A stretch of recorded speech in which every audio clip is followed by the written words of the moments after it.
সবাইকে শুভেচ্ছা। পাওয়ার ডিপার্টমেন্টের উভয় শিফটের সকল শিক্ষার্থীকে আজকের এই অনলাইন ক্লাসে স্বাগতম। আমাদের আজকের বিষয় অটো ইলেকট্রিসিটি অ্যান্ড ইলেকট্রনিক্স।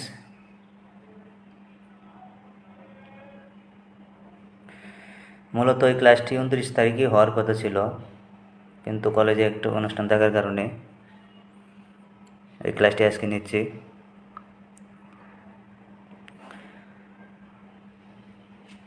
আজকে মূলত চতুর্থ অধ্যায় এবং পঞ্চম অধ্যায় নিয়ে কথা বলবো, কিন্তু তৃতীয় অধ্যায়ের একটা প্রশ্ন আমরা আলোচনা এর আগে করি নাই, সো আজকে এই প্রশ্নটা নিয়ে আলোচনা করব।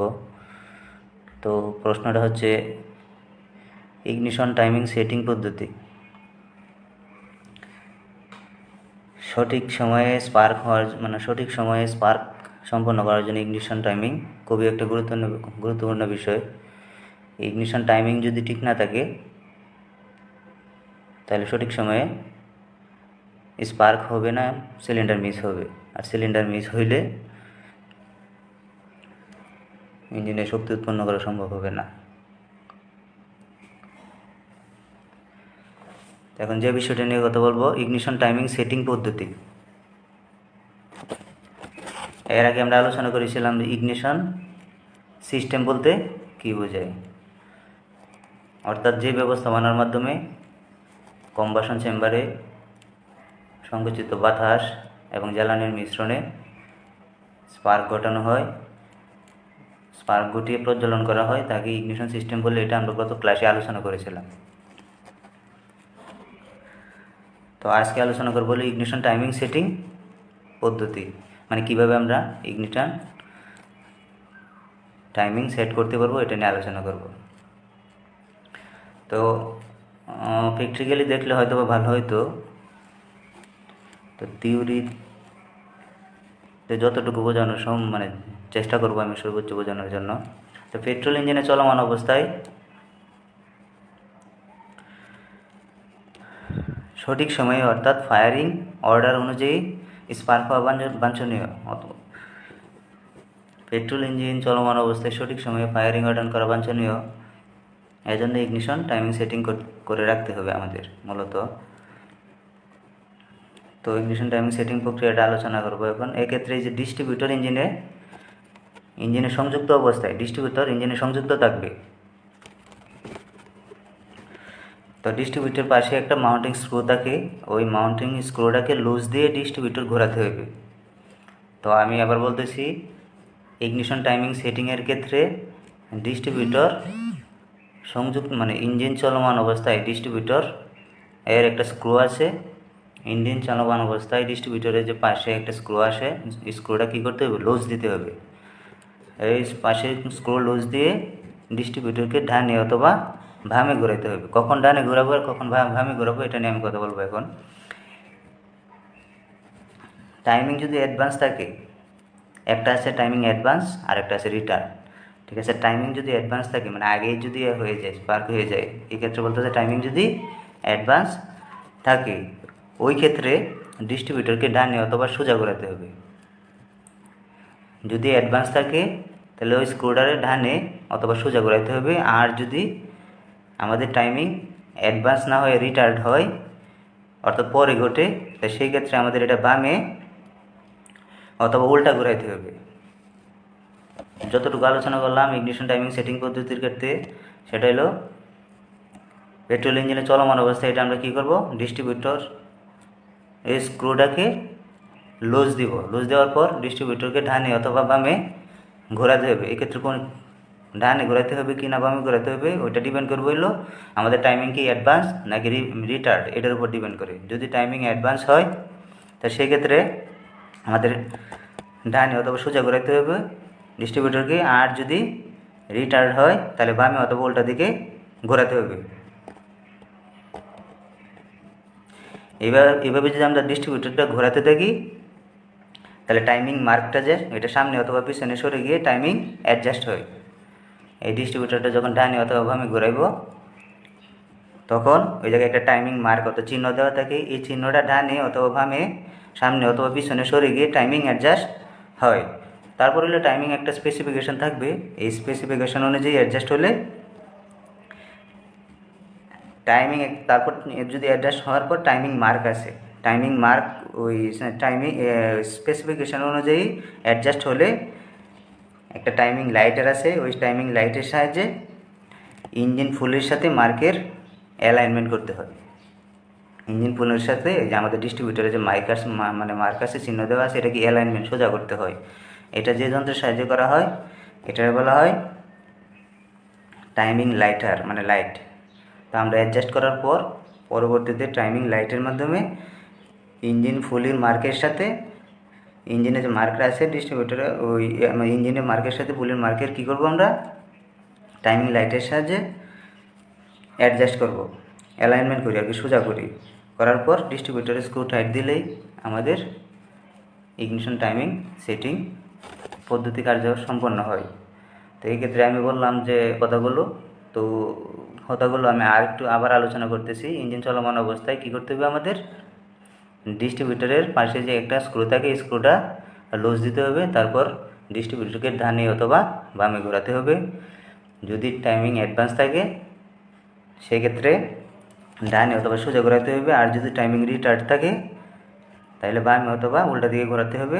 ডিস্ট্রিবিউটার যখন ঘুরতে থাকে তখন টাইমিং মার্কটা সামনে অথবা পিছনে ঘুরে, কারণ যেহেতু ডিস্ট্রিবিউটার গায়ের মার্কটা মানে চিহ্ন দেওয়া থাকে।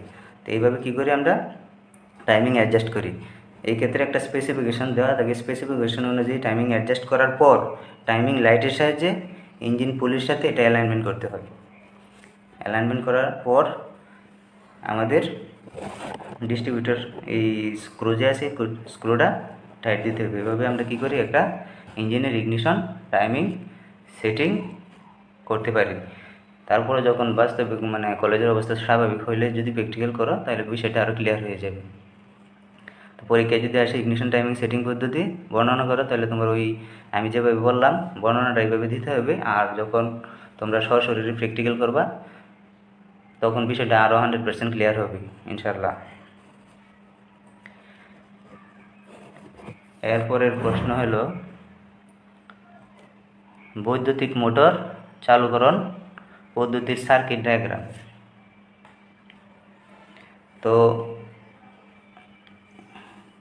মোটরটাকে অন করার জন্য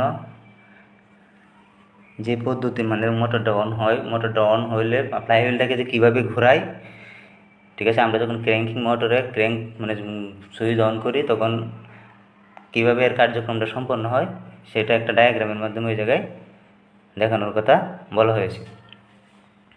তো স্টার্টিং সিস্টেম মূলত আর কি, স্টার্টিং সিস্টেম কীভাবে কাজ করে, চালুকরণ পদ্ধতি মানে স্টার্টিং সিস্টেম কীভাবে কাজ করে ওইটা আমরা এখন দেখব একটা ডায়াগ্রামের মাধ্যমে। ওই জায়গায় তোমাদের সাথে আলোচনা করব। ডায়াগ্রামটা আমি যদি শো করি,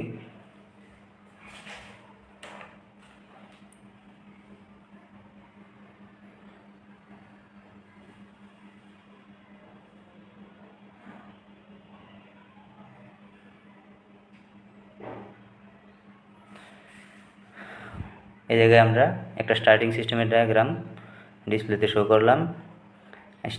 স্টার্টিং সিস্টেমের মূলত কাজ হইল ফ্লাইহুইলটাকে ঘূর্ণন কার্য সম্পন্ন করা, মানে ঘোরানোই হইল স্টার্টিং সিস্টেমের কাজ।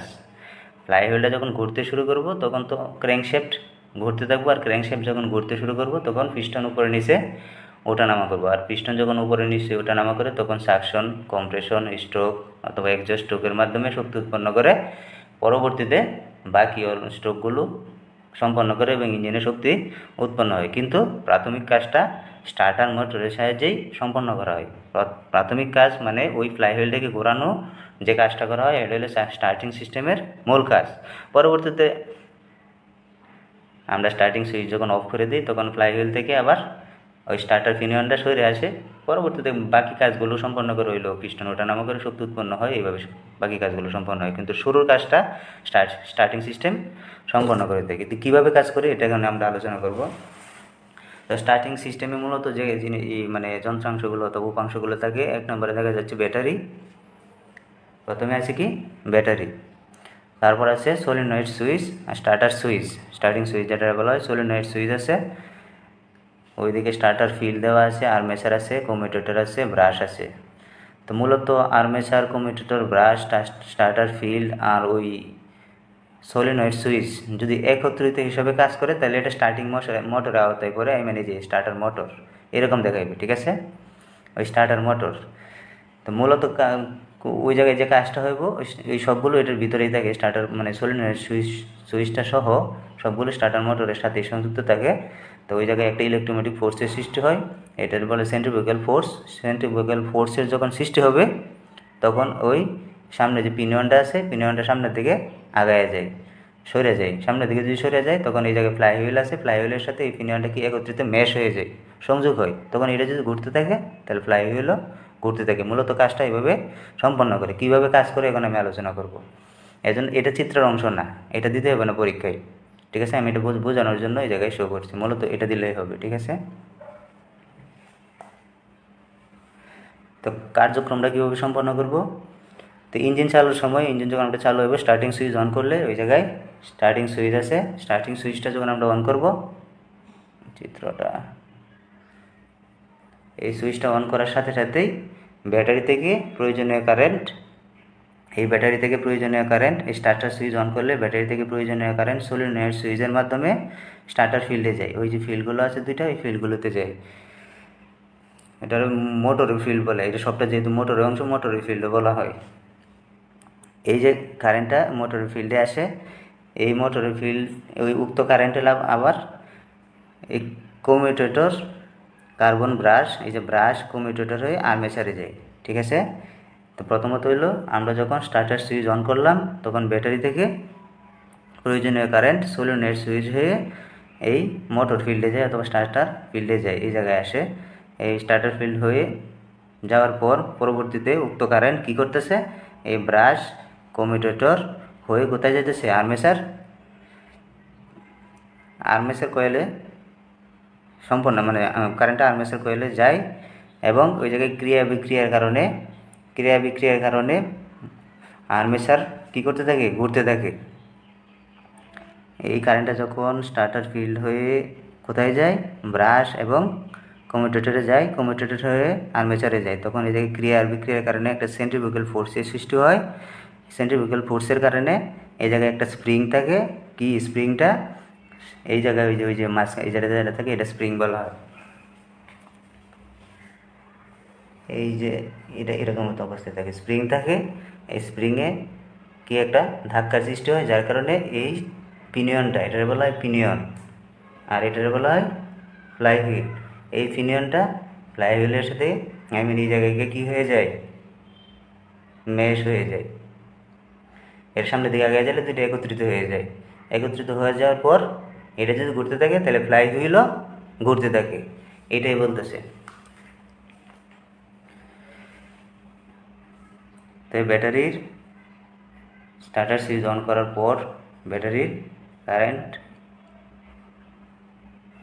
ব্যাটারির থেকে যে প্রয়োজনীয় কারেন্টটা এই সলিনয়েড হয়ে স্টার্টার ফিল্ডে অথবা মোটরের ফিল্ডে যায়, মোটরের ফিল্ডে যাওয়ার পর এই জায়গায় ব্রাশ হয়ে এই কারেন্টটা, উক্ত কারেন্ট ব্রাশ হয়ে কমিউটেটরে যায়, কমিউটেটরে ব্রাশ এবং কমিউটেটর হয়ে কোথায় যায়, আর্মেচারে যায়। আর্মেচারে যাওয়ার পর এই জায়গায় ক্রিয়া বিক্রিয়া শুরু হয়, ক্রিয়া বিক্রিয়ার কারণে ওই জায়গায় কী হয়, একটা সেন্ট্রিফুগাল ফোর্সের সৃষ্টি হয়। সেন্ট্রিফুগাল ফোর্সের ধাক্কায় এই জায়গায় আমাদের এই যে এরকম থাকে, মোটরের সামনে একটা স্প্রিং থাকে, এই স্প্রিংটা সামনের দিকে ধাক্কা দেয়, সামনের দিকে ধাক্কা দেওয়ার কারণে ওই জায়গায় সামনে এর সাথে সংযুক্ত পিনিয়ন আছে, পিনিয়নটা কী করে, মোটরের যে পিনিয়নটা সামনে ফ্লাই হুইলের সাথে সংযুক্ত হয়। যখন সেন্ট্রিফুগাল ফোর্সের কারণে প্রভাবে এটা সামনের দিকে আগায় তখন স্প্রিংটা এই পিনিয়নটাকে ফ্লাই হুইলের সাথে সংযুক্ত করে। এমত অবস্থায় পিনিয়ন যখন ঘুরতে থাকে, স্প্রিং সহকারে যেহেতু সামনের দিকে আগায় যায়, পিনিয়ন যখন ঘুরতে থাকে এমত অবস্থায় ফ্লাই হুইলও ঘুরতে থাকে। তো ফ্লাই হুইল ঘুরতে থাকার পর পরবর্তীতে আবার যখন স্টার্টার সুইচ আমরা চাপ তুলে অপসারণ করি অথবা চাপ তুলে নেই, তখন কি করে, ওই জায়গায় একটা স্প্রিং আছে, স্প্রিংয়ের কারণে আবার এই পিনিয়নটা কী করে, পূর্বের অবস্থায় ফিরে আসে। তো এই পিনিয়নটা পূর্বের অবস্থায় ফিরে আসে, তখন আর কারেন্ট ওই জায়গায় কী হয় না, ওই ফ্লাইহুইল যখন ঘুরতে শুরু করে, তো ফ্লাইহুইলের সাথে ক্র্যাঙ্কশ্যাফট সংযুক্ত থাকে, ক্র্যাঙ্কশ্যাফট ঘুরতে শুরু করে, ক্র্যাঙ্কশ্যাফট যখন ঘূর্ণন গতি সম্পন্ন হয় তখন পিস্টন উপরে নিচে ওঠানামা করে এবং বাকি স্ট্রোকগুলোর মাধ্যমে ইঞ্জিনের শক্তি উৎপন্ন হয়। কিন্তু প্রাথমিকভাবে আমাদের ওই ইঞ্জিনের ফ্লাইহুইলটাকে অথবা পিস্টনগুলোকে উপরে নিচে ওঠানামানোর জন্য যেভাবে কাজটা সম্পন্ন হয় সেটারে বলা হয় starting system. Are starting system এইভাবে কার্য সম্পন্ন করে, এই যে একটা ডায়াগ্রামের মাধ্যমে তোমাদের এটা বলতে হবে। বইয়ের মাঝে খুব সুন্দর করে আমি যে কথাগুলো বলছি ওই কথাগুলোই লেখা আছে, কিন্তু চিত্রটা এটা দিতে হবে, বইয়ের মাঝেও আছে। তো কীভাবে কার্য সম্পন্ন করে এটা তোমার চিত্রে দেওয়ার দরকার নাই, কিন্তু এটা তোমার বোঝানোর জন্য বললাম। হ্যাঁ, এই solenoid, switch, starter field, brush, commutator, armature সবগুলো কি আমরা আমাদের একটা ওই সবগুলোর সমন্বয়ে কি এই জায়গায় স্টার্টার মোটরটা ঘটিত, অথবা মানে কি সবগুলো সমন্বয়ে স্টার্টার মোটর, এই স্টার্টার মোটরের ভিতরে সবগুলো অংশ থাকে, কিন্তু এগুলো আলাদাভাবে বোঝানোর জন্য এই জায়গায় উল্লেখ করা হয়েছে। তো এটার ভিতরে যদি থাকে এর পাশে মানে কীভাবে কাজ করে এটা আলাদা আমি শো করছি, কিন্তু এটা তোমার চিত্রে দেওয়ার প্রয়োজন নাই। পরীক্ষায় যদি আসে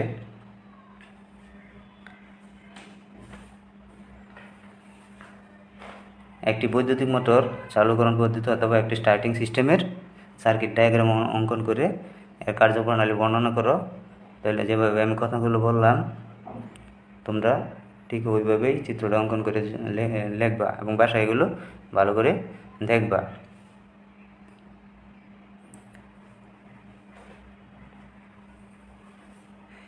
এর পরের যে প্রশ্নটা আছে দেখো, এই প্রশ্নটা হচ্ছে আমাদের সলিনয়েড সুইচের কাজ কি। একটু আগে আমরা দেখলাম সলিনয়েড সুইচ কীভাবে কোথায় ব্যবহার করা হয়, স্টার্টিং সিস্টেমে সলিনয়েড সুইচ ব্যবহার করা হয়। মূলত সলিনয়েড সুইচটা হচ্ছে এক ধরনের ম্যাগনেটিক সুইচ। ওইটা মূলত স্টার্টিং যে মোটরটা আছে মোটরের চাহিদা অনুযায়ী বিদ্যুৎ সরবরাহ করে। স্টার্টিং যে মোটর থাকে স্টার্টিং সিস্টেমে, ওই স্টার্টিং মোটরের চাহিদা অনুযায়ী বিদ্যুৎ সরবরাহ করে। আর যখন এটির ভিতর দিয়ে স্টার্টিং মোটরের ভিতর দিয়ে বিদ্যুৎ প্রবাহিত হয় তখন একটু আগে দেখলাম আমরা ক্রিয়া প্রতিক্রিয়ার কারণে ওই জায়গায় একটা সেন্ট্রিফিউগাল ফোর্সের সৃষ্টি হয়, যার কারণে আমাদের এই মোটরের সামনে পিনিয়ন সহ স্প্রিংকে ধাক্কা দিয়ে সামনের দিকে নিয়ে ফ্লাইহুইলের সাথে সংযুক্ত করে। যদি পরীক্ষা আসে সলিনয়েড সুইচের কাজ কি, তুমি লিখবা 2 লাইনে যদি লেখো, সেটা হলো সলিনয়েড সুইচ হলো এক ধরনের ম্যাগনেটিক সুইচ। এটা মূলত স্টার্টিং মোটরের চাহিদা অনুযায়ী বিদ্যুৎ সরবরাহ করে। স্টার্টিং মোটর যতটুকু বিদ্যুৎ প্রয়োজন এতটুকু বিদ্যুৎ সরবরাহ করার জন্যই সলিনয়েড সুইচ ব্যবহার করা হয়। ঠিক আছে, সলিনয়েড সুইচের কাজ কি? সলিনয়েড সুইচ হইল এক ধরনের ম্যাগনেটিক সুইচ। স্টার্টিং সিস্টেম এটা ব্যবহার করা হয় স্টার্টিং মোটরের চাহিদা অনুযায়ী প্রয়োজনীয় বিদ্যুৎ সরবরাহ করার জন্যই সলিনয়েড সুইচ ব্যবহার করা হয়। এরপরের প্রশ্ন হলো স্পার্ক প্লাগ কী। প্রথম প্রশ্নটা এই জায়গায় যে আমি প্রথম প্রশ্নটা আলোচনা করলাম সেটা হলো তৃতীয় অধ্যায়ের, তারপর চতুর্থ অধ্যায় এবং পঞ্চম অধ্যায়ের একটা প্রশ্ন আলোচনা করছি, এটা হলো বৈদ্যুতিক মোটর চালুকরণ পদ্ধতি। আর এখন যে প্রশ্নটা আলোচনা করতেছি সেটা হলো স্পার্ক প্লাগ। এটা হলো শুধু একটা স্পার্ক প্লাগ নিয়ে মূলত আলোচনা করেছি, এটা চতুর্থ অধ্যায়। প্রশ্নটা যদিও উপরে থাকার কথা ছিল, হয়তো লিখতে গিয়ে নিচে এসে পড়ছি। তার মানে এই জায়গায় চতুর্থ অধ্যায় পঞ্চম অধ্যায়ের একটা প্রশ্ন আর তৃতীয় অধ্যায়ের লাস্টের একটা প্রশ্ন, এটা হলো ইগনিশন টাইমিং সেটিং পদ্ধতি। মূলত আজকে তৃতীয়, চতুর্থ, পঞ্চম অধ্যায় নিয়ে কথা বলতেছি। পঞ্চম অধ্যায়ে বাকি কিছু প্রশ্ন থাকবে, এটা পরবর্তী ক্লাসে আলোচনা করব। তো স্পার্ক প্লাগ কী, আমাদের এখন প্রশ্ন হলো স্পার্ক প্লাগ কী। যদিও আমরা এটা অনেক আগে আলোচনা করছি। স্পার্ক প্লাগ তো মূলত একটা ইগনিশন সিস্টেমের একটা গুরুত্বপূর্ণ অংশ। এটা সিলিন্ডার হেডে সংযুক্ত থাকে। কোথায় সংযুক্ত থাকে? সিলিন্ডার হেডে সংযুক্ত থাকে। মূলত এটা ব্যবহার করা হয় ওই সেকেন্ডারি ওয়াইন্ডিংয়ে যে হাই ভোল্টেজ যে কারেন্ট উৎপন্ন হয়, এই হাই ভোল্টেজ কারেন্টের সহায়তায় স্পার্ক ঘটায়। সেকেন্ডারিতে যে হাই ভোল্টেজ কারেন্ট উৎপন্ন হয়, এই হাই ভোল্টেজ কারেন্টের সহায়তায় স্পার্ক ঘটানোর জন্য স্পার্ক প্লাগ ব্যবহার করা হয়। এটা সিলিন্ডার হেডে সংযুক্ত থাকে। কম্প্রেশন স্ট্রোকের শেষে বাতাস ও জ্বালানির মিশ্রণে স্পার্ক ঘটায় এবং প্রচণ্ড পরিমাণ দহন কার্য প্রজ্বলন ঘটায় এবং প্রচণ্ড পরিমাণ শক্তি উৎপন্ন করার জন্য এটা ব্যবহার করা হয়। তো যদি বলে এর অবস্থান কোথায়, তো বলতে হবে ইগনিশন, ওই ইঞ্জিনের সিলিন্ডার হেড এটার অবস্থান ইগনিশন সিস্টেমের একটা গুরুত্বপূর্ণ অংশ। সেকেন্ডারি ওয়াইন্ডিংয়ে যে হাই ভোল্টেজ কারেন্ট উৎপন্ন হয়, এই হাই ভোল্টেজের সাহায্যে স্পার্ক ঘটায় পিস্টনের উপর। তো ওই স্পার্ক প্লাগ মূলত দুই প্রকার, নর্মালি প্রকার যদি আমরা আলোচনা করি, পরীক্ষায় আসতে পারি স্পার্ক প্লাগ কত প্রকার। একটা হলো hot, HOT hot spark plug, আর একটা হলো cold, COLD cold spark plug. Spark plug কয় প্রকার? স্পার্ক প্লাগ দুই প্রকার, মনে থাকে যেন স্পার্ক প্লাগ দুই প্রকার, একটা হলো হট স্পার্ক প্লাগ, আরেকটা হলো কোল্ড স্পার্ক প্লাগ। তো ওই স্পার্ক প্লাগের গ্যাপ কত থাকে, ওই স্পার্ক প্লাগের গ্যাপটা কতটুকু থাকে, এটা মূলত আলোচনা হয়। তো স্পার্ক প্লাগের গ্যাপ যদি মিলিমিটারে আমরা প্রকাশ করি, তাহলে 0.635 0.635 থেকে 1.02 মিলিমিটার, 0.635 থেকে 1.02 মিলিমিটার হয়। আবার কোনো কোনো ইঞ্জিনের ক্ষেত্রে এটা সর্বোচ্চ 2.03 মিলিমিটার হইতে পারে। এটা হলো ইঞ্জিনের সংকোচন চাপ ও তাপমাত্রার উপর ডিপেন্ড করে। সংকোচন চাপ ও তাপমাত্রা যদি বেশি হয়, তাহলে এটার ওই গ্যাপটা ভেরিয়েশন করে। তো মূলত যদি পরীক্ষায় আসে স্পার্ক প্লাগের গ্যাপ কত থাকে, তাহলে আমাদের বলতে হবে এই স্পার্ক প্লাগের গ্যাপ থাকে 0.635 মিলিমিটার থেকে 1.02 মিলিমিটার। তো পরীক্ষায় প্রশ্নটা নর্মালি রচনামূলকের মাঝে আসে, একটি স্পার্ক প্লাগের চিত্র অঙ্কন করে বিভিন্ন অংশ চিহ্নিত করো। তো যদিও আমি স্পার্ক প্লাগের চিত্রটা আমি অঙ্কন করি নাই, তো তোমরা স্পার্ক প্লাগের চিত্রটা অঙ্কন করবা, কিন্তু আমি আগে ওই স্পার্ক প্লাগের যে যন্ত্রাংশ অথবা বডি যে উপাংশগুলো থাকে এগুলো আমি নাম বলে দিচ্ছি, তারপর স্পার্ক প্লাগের চিত্রটা আমি তোমাদের কমেন্টে দিয়ে রাখবো, চিত্র অঙ্কন করে তোমাদের কমেন্টে দিয়ে রাখবো। ওই কমেন্ট থেকে তোমাদের চিত্রটা দেখে নিজেরা চিত্রটা আঁকবা, ওই চিত্রটা আঁকবা। আমি ওই ভিডিওর নিচে কমেন্টে স্পার্ক প্লাগের একটা চিত্র শো করবো, দিয়ে রাখবো। তোমরা ওই চিত্রটা দেখে নিজে একটা স্পার্ক প্লাগের চিত্র অঙ্কন করবা এবং এর বডির যে উপাংশগুলো আছে এগুলো চিহ্নিত করবা। পরীক্ষায় এটা আসবো কি, একটা স্পার্ক প্লাগের চিত্র অঙ্কন করে বিভিন্ন অংশ চিহ্নিত করো, কারণ একটা চ্যাপ্টারই স্পার্ক প্লাগের উপর। তো পঞ্চম অধ্যায় চতুর্থ অধ্যায়ে তোমাদের মূলত স্পার্ক প্লাগের উপর একটা চ্যাপ্টার। এক্ষেত্রে যে প্রশ্নটা রচনামূলক আসে, একটা স্পার্ক প্লাগের চিত্র অঙ্কন করে বিভিন্ন অংশ চিহ্নিত করো। এই স্পার্ক প্লাগের চিত্রটা আমি ওই প্রতিদিন যেভাবে আমি চিত্র শো করি আমি ওইভাবে আঁকি নাই, এজন্য তোমাদেরকে আমি তোমাদের ওই ভিডিওর নিচে কমেন্টে, আমার এই ভিডিওর কমেন্টে স্পার্ক প্লাগের চিত্রটা দিয়ে রাখবো। তোমরা ওই জায়গা থেকে দেখে স্পার্ক প্লাগের চিত্রটা তোমরা নিজেরা আঁকবা, আঁকার পর বিভিন্ন অংশ চিহ্নিত করবা। তো অংশগুলো কী কী থাকে স্পার্ক প্লাগের? মূলত যে গ্যাপ থাকে, গ্যাপের দুই পাশে যে ইলেকট্রোড থাকে, একটা হলো সাইড ইলেকট্রোড আর একটা হলো সেন্ট্রাল ইলেকট্রোড। তো অংশগুলো কী কী আমি একটু বলতেছি, তারপর চিত্রটা তো ওই জায়গায় দিয়েই রাখবো, ওই জায়গায় দেখে তোমরা চিত্রটা আঁকার পর বিষয়টা ক্লিয়ার হইব। স্পার্ক প্লাগের যে বিভিন্ন অংশগুলো থাকে, যেমন থাকে হলো টার্মিনাল, 1 নম্বরে থাকে, আমি যদি উপর থেকে নিচের পর্যন্ত আসি, 1 নম্বরে থাকবে হলো টার্মিনাল, 2 নম্বরে হলো ইনসুলেটর, 3 নম্বরে শেল থাকে, স্প্রিং থাকে, এর ভিতরে স্প্রিংও থাকে, গ্যাসকেট থাকে, থ্রেড থাকে, সেন্ট্রাল ইলেকট্রোড থাকে, সাইড ইলেকট্রোড থাকে, ইনসুলেটর ট্রিপ থাকে। তো স্পার্ক প্লাগের যে বিভিন্ন অংশগুলো আছে এই অংশগুলো চিহ্নিত করে একটা চিত্র তোমাদের অঙ্কন করতে হবে, এটা মাস্ট, ভেরি ভেরি ইম্পর্টেন্ট। এই ক্ষেত্রে তোমাদের চিত্রটা আমি তোমাদের কমেন্টে এই যে এখনই দিয়ে রাখবো, তোমরা নিজেরা দেখে দেখে চিত্রটা অঙ্কন করবা। পরবর্তী ক্লাসে তোমরা কমেন্টের মাধ্যমে ওই সবাই চিত্রটা শো করবা। তোমরা যে চিত্রটা আঁকছো মোবাইলে ছবি তোলার পর আমার কমেন্টে ওই চিত্রটা শো করবা। চিত্রটা কীরকম কীভাবে আঁকবো অথবা কীরকম হবে, এই জন্য আমি তোমাদের কমেন্টে এখন চিত্রটা দিয়ে রাখবো।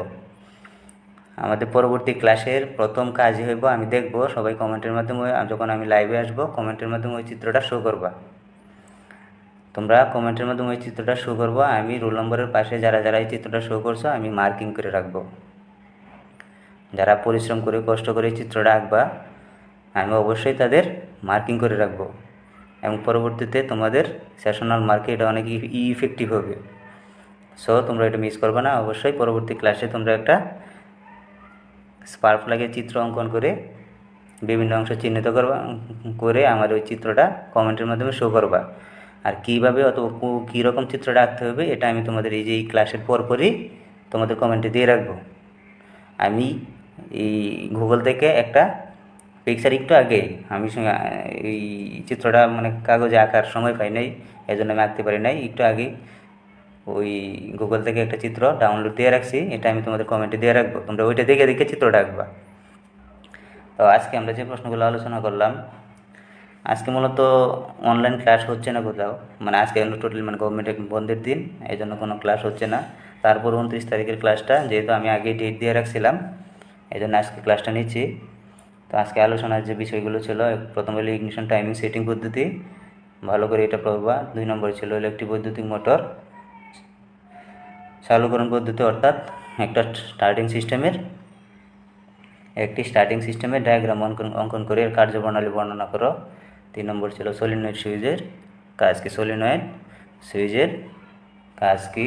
4 নম্বর হলো স্পার্ক প্লাগ কি, একটা স্পার্ক প্লাগের চিত্র অঙ্কন করে বিভিন্ন অংশ চিহ্নিত করো। তারপর ছিল হলো স্পার্ক প্লাগ কত প্রকার, স্পার্ক প্লাগ 2 প্রকার, একটা হলো হট স্পার্ক প্লাগ আর একটা কোল্ড। আর পরে ছিল স্পার্ক প্লাগের গ্যাপ কত, স্পার্ক প্লাগের গ্যাপ কত, স্পার্ক মানে ওই গ্যাপটা থাকে নর্মালি 0.35 মিলিমিটার থেকে 0.35 মিলিমিটার থেকে 1.02 মিলিমিটার। তো আজকে যে প্রশ্নগুলো আমরা আলোচনা করলাম ওই প্রশ্নগুলো দেখবা, পরবর্তী ক্লাসে আমরা 5ম পর্বের বাকি প্রশ্নগুলো নিয়ে কথা বলবো। আজকের মতো এখানেই বিদায় নিচ্ছি, ভালো থেকো, আল্লাহ হাফেজ।